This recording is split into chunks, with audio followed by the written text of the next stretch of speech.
Oh, oh, oh, oh, oh.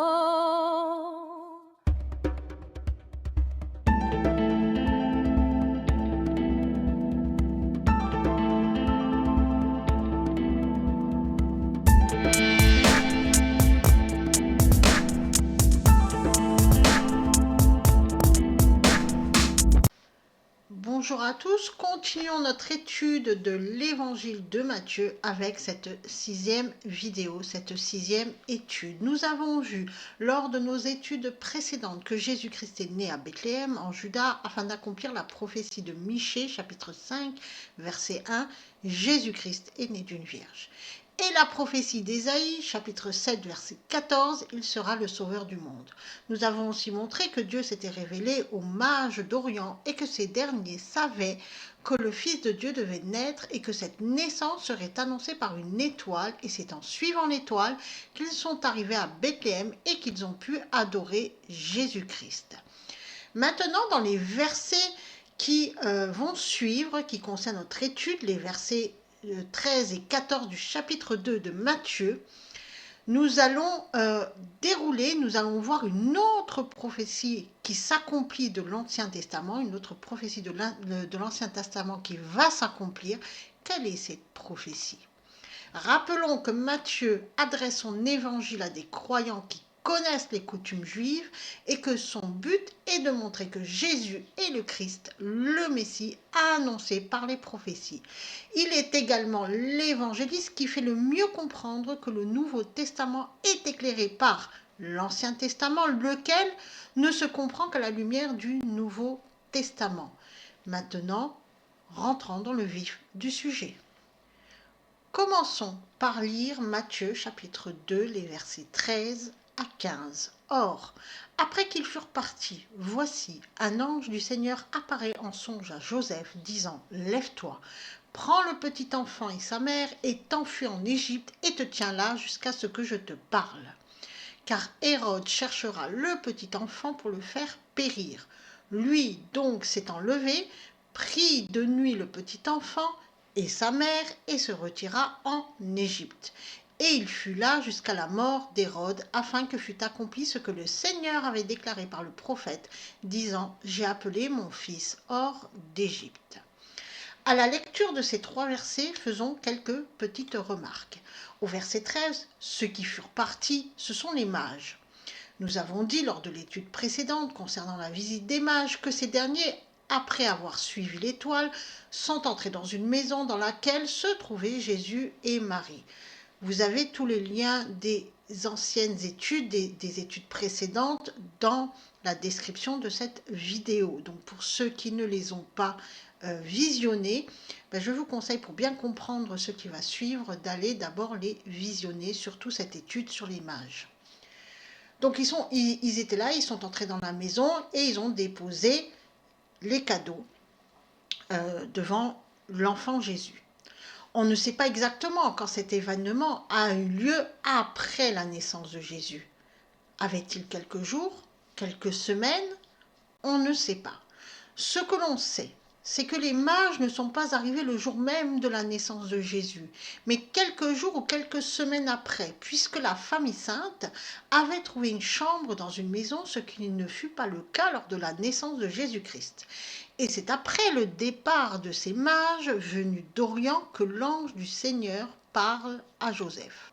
Seconde remarque. On avait vu lors de nos études précédentes que l'ange du Seigneur avait déjà parlé à Joseph pour lui dire que l'enfant que portait Marie était le Fils de Dieu prophétisé par les Écritures. Nous avions dit que Joseph avait reçu une intuition qui avait éclairé son esprit et qu'il avait compris que Marie était la Vierge annoncée par les Écritures et que c'est ainsi que Dieu nous guide. Il nous envoie des pensées pour éclairer notre esprit. Est-on dans le même cas avec ce nouveau songe de Joseph? Troisième remarque, dans ces quelques versets, il y a aussi l'annonce de deux autres prophéties, l'une qui va se réaliser et l'autre qui est sur le point de se réaliser grâce à l'obéissance de Joseph. Relisons le verset 13. Or, après qu'ils furent partis, voici, Un ange du Seigneur apparaît en songe à Joseph, disant: Lève-toi, prends le petit enfant et sa mère et t'enfuis en Égypte et te tiens là jusqu'à ce que je te parle, car Hérode cherchera le petit enfant pour le faire périr. Or, après qu'ils furent partis, dans le texte grec, c'est anakorezanton de littéralement et s'étant retirés eux. En effet, il s'agit du verbe anakoreo qui signifie repartir, retourner, se retirer, quitter une pièce. Donc, les mages étaient dans la maison près de Jésus-Christ avec Marie. Ils ont déposé leurs cadeaux, on se souvient, de l'or, de la myrrhe et de l'encens, et ils sont sortis de la maison pour retourner chez eux. On se souvient que Marie était avec eux dans la maison, mais on ne sait pas si Joseph y était. Je vous laisse aller revisionner l'étude précédente ou la visionner si ce n'est déjà pas fait. Et c'est après cette visite des mages et des rois que Joseph reçut un songe. Voici, idou dans le texte en grec, il s'agit d'un verbe, du verbe eido conjugué à la voix moyenne et à l'impératif. La voix moyenne signifie que le sujet est impliqué personnellement dans l'action qu'il fait. Il agit dans son intérêt, il fait l'action pour lui-même. Le verbe eido, à la voix moyenne, signifie percevoir avec les yeux, se montrer, paraître, mais aussi apercevoir par n'importe quel sens, discerner et encore se rendre semblable, se donner une voix semblable à celle de quelqu'un, un air semblable à celui de quelqu'un, prendre les traits de quelqu'un. Donc, il faut comprendre ici que Dieu parle à l'esprit de Joseph. Et pour que Joseph l'entende, Dieu se rend semblable à un ange. Et cette action de Dieu de parler à l'esprit de Joseph est faite pour l'accomplissement d'une prophétie et donc sert les intérêts de Dieu. Un ange du Seigneur apparaît en songe à Joseph. Nous retrouvons ici la même structure que celle décrite en Matthieu chapitre 1 verset 20, mais comme il pensait à ces choses, voici, un ange du Seigneur lui apparut en songe, disant: Joseph, fils de David, ne crains point de prendre auprès de toi Marie ta femme, car ce qui est engendré en elle est de l'Esprit Saint. Le verbe apparaître, c'est le verbe phaino, qui signifie apporter à la lumière, devenir évident, être amené à la lumière, porter à la vue, apparaître, exposer à la vue, apparaître à l'esprit. Nous avions alors dit que le message qu'apporte l'ange à Joseph met en lumière l'œuvre de Dieu sur Marie. Le message qu'apporte l'ange révèle directement à l'esprit de Joseph la vérité concernant Marie. Et il n'y a aucune notion de contrainte. Joseph va être éclairé grâce à ce message. Lui qui réfléchissait sur son désir de rompre secrètement avec Marie, il va être éclairé et pourra prendre une décision éclairée. Dans le verset 13, celui qui nous intéresse, du chapitre 2 de Matthieu, on trouve la même structure, à la différence que le verbe n'est plus conjugué à l'aoriste, comme c'est le cas en Matthieu chapitre 1 verset 20, mais à la voix moyenne et au passif. C'est-à-dire que Dieu va permettre à Joseph de l'entendre, de le discerner. Il va briller dans son esprit, se montrer, se révéler à lui, et Joseph va voir en esprit une lumière qui brille. On montre souvent une lampe qui s'allume pour symboliser une idée qui arrive dans notre esprit. Une lampe qui s'allume car l'idée, cette pensée qui véhicule l'idée, va apparaître dans notre esprit et l'éclairer. Ici, on a le même phénomène. Dieu donne à Joseph la pensée qu'il doit se réfugier en Égypte.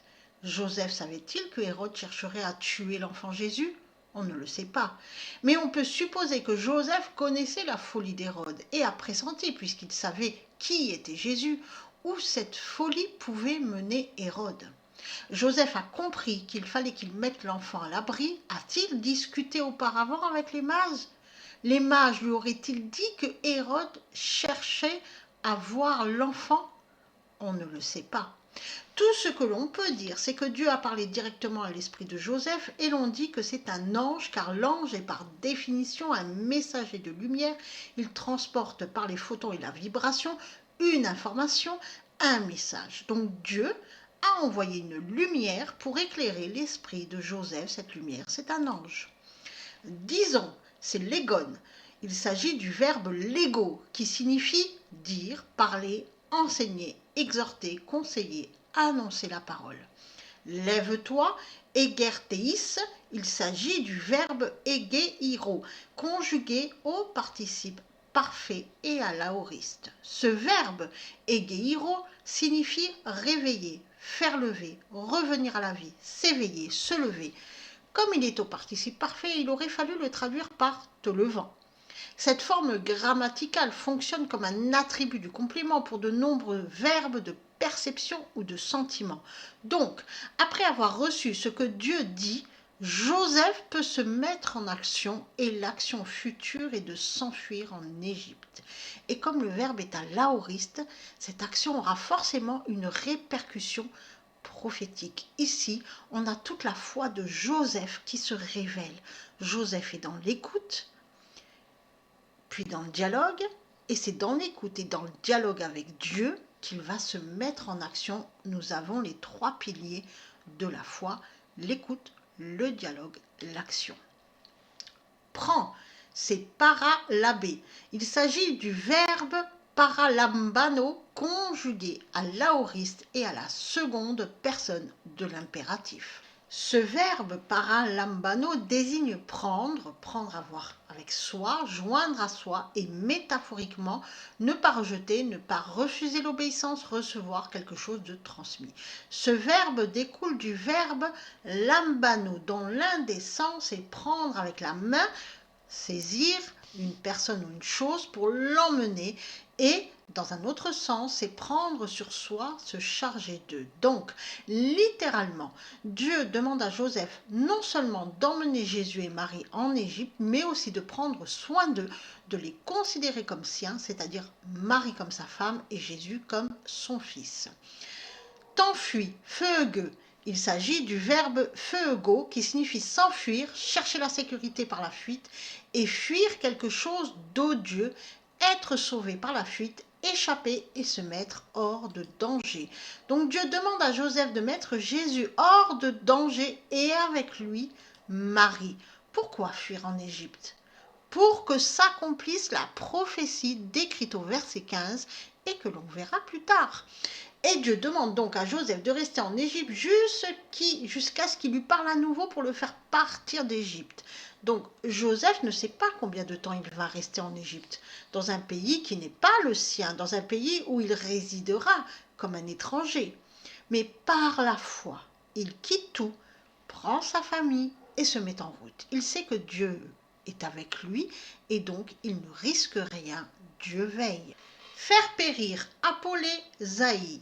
Il s'agit du verbe apolumi qui signifie détruire dans le sens de démolir entièrement, abolir, mettre en ruine, rendre inutile, tuer et métaphoriquement vouer à la misère éternelle, périr, ruiner, disparaître. Pour ceux qui connaissent ce passage, ou qui ont pris des cours de théologie ou de catéchisme, on nous a toujours appris que Hérode avait opéré un véritable carnage en tuant tous les enfants mâles de Bethléem âgés de 0 à 3 ans. On a l'impression qu'il y a eu un massacre, alors qu'en vérité, et on le verra plus en détail dans la prochaine étude, Hérode voulait détruire la royauté de Jésus pour se l'accaparer par ruse, comme il s'était accaparé du trône d'Israël. Ce qu'il voulait, c'était kidnapper l'enfant pour s'approprier spirituellement son pouvoir, son aura. Il voulait récupérer l'enfant pour l'élever dans son palais, pour pouvoir récupérer le titre de roi, la messianité de l'enfant. Il voulait récupérer ce pouvoir spirituel pour lui. Continuons avec les versets 14 et 15. Lui donc s'étant levé, prit de nuit le petit enfant et sa mère et se retira en Égypte. Et il fut là jusqu'à la mort d'Hérode, afin que fût accompli ce que le Seigneur avait déclaré par le prophète, disant « J'ai appelé mon fils hors d'Égypte ». Nuit, c'est nuktos. Il s'agit du génitif du nom féminin nux, qui signifie nuit et métaphoriquement la période où cesse le travail. Ce qui montre bien que Joseph n'a pas rêvé. Il n'était pas en train de dormir lorsque Dieu lui a parlé en esprit et il a attendu la fin de son travail pour partir, pour se mettre en route. Donc, on peut supposer que Joseph avait trouvé du travail à Bethléem et c'est pour cela que la famille a habité dans une maison et qu'elle n'était plus dans une étable. Il s'est donc passé du temps entre la naissance de Jésus et le départ pour l'Égypte qui s'est fait de nuit. Donc encore une fois, Joseph ne pouvait pas dormir lorsqu'il a entendu la voix du Seigneur. Jusqu'à la mort d'Hérode. Donc Joseph, avec Marie et Jésus, resta en Égypte jusqu'à la mort d'Hérode. Tous trois ont attendu la mort de Hérode pour revenir en Judée. Nous savons que Jésus-Christ est né en -7 avant notre ère. Il y a eu une erreur de calcul au moment de la conception du calendrier solaire d'après le calendrier lunaire utilisé par les Hébreux et cette erreur n'a jamais été rectifiée. Nous pouvons donc déterminer la date de naissance de Jésus-Christ précisément, car nous savons qu'il est né lors de l'édit romain qui ordonna le recensement de la population juive. Ces faits sont datés historiquement. Nous savons que Hérode est mort en -4 avant notre ère. Donc la famille sainte est restée en Égypte à peu près 2 ans et demi, peut-être 3. Et donc Jésus devait avoir à peu près 3 ans lorsque la famille revint en terre d'Israël. Donc au moment où Joseph apprit la mort de Hérode, et il a fallu certainement du temps avant que cette information parvienne en Égypte, et la naissance de Jésus, on peut vraisemblablement supposer que la famille a vécu en Égypte durant près de 3 ans. On peut supposer que Joseph avait trouvé du travail et que la famille s'était fait des amis, avait une vie sociale. Pourquoi l'Égypte ? D'une manière terrestre, l'Égypte était la terre de la science. Et Joseph se perfectionna certainement dans son métier de charpentier. Il a dû apprendre de nouvelles techniques pour travailler le bois, techniques qui lui servirent quand il rentra chez lui à Nazareth. En effet, Joseph s'était construit un nom, plutôt une renommée, et on le connaissait par son travail exemplaire. C'est pour cela que l'on peut lire en Matthieu chapitre 13, verset 55, « N'est-ce pas le fils du charpentier ? N'est-ce pas Marie qui est sa mère, Jacques, Joseph, Simon et Jude ? Ne sont-ils pas ses frères ? Le fils du charpentier. » On connaissait Joseph non pas par son nom Joseph, mais par son travail qui avait marqué les esprits. Joseph devait faire un travail excellent qui forçait l'admiration. Et il était connu pour cela dans toute la Judée. Donc, en Égypte, Joseph avait appris de nouvelles techniques qui lui permirent de se forger une réputation. Et tout ce qu'il savait, il l'avait appris à Jésus, qui lui-même était charpentier. Mais il y a une seconde raison à l'Égypte. Celle-ci est plutôt d'ordre spirituel et prophétique.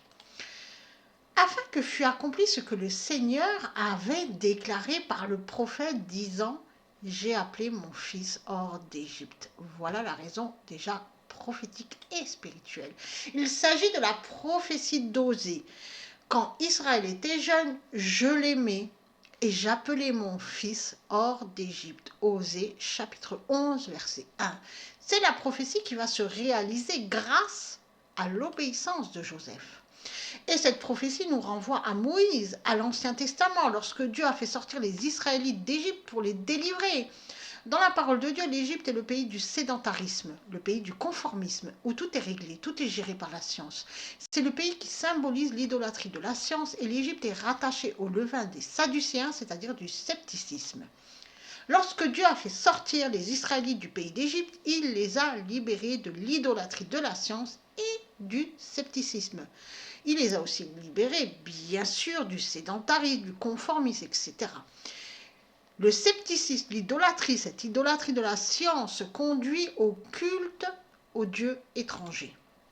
Et ainsi, en faisant sortir son fils d'Égypte, non seulement la prophétie est accomplie, mais aussi Dieu nous montre que Jésus-Christ libère de l'idolâtrie, libère du scepticisme par la vérité. Dans l'Ancien Testament, cet épisode marque le début de la loi de Moïse. Par similitude, Jésus, Fils de Dieu, qui sort d'Égypte, marque l'ère de la nouvelle loi, la loi d'amour. Et c'est, entre autres, pour cette raison que Jésus a pu dire « Vous connaîtrez la vérité et la vérité vous affranchira ». Jean chapitre 8, verset 32. La science en elle-même n'est pas mauvaise, puisqu'elle permet de mettre au point des techniques et des savoirs pour évoluer dans son métier ou pour contribuer à rendre le monde plus facile, pour améliorer notre habitat sur Terre.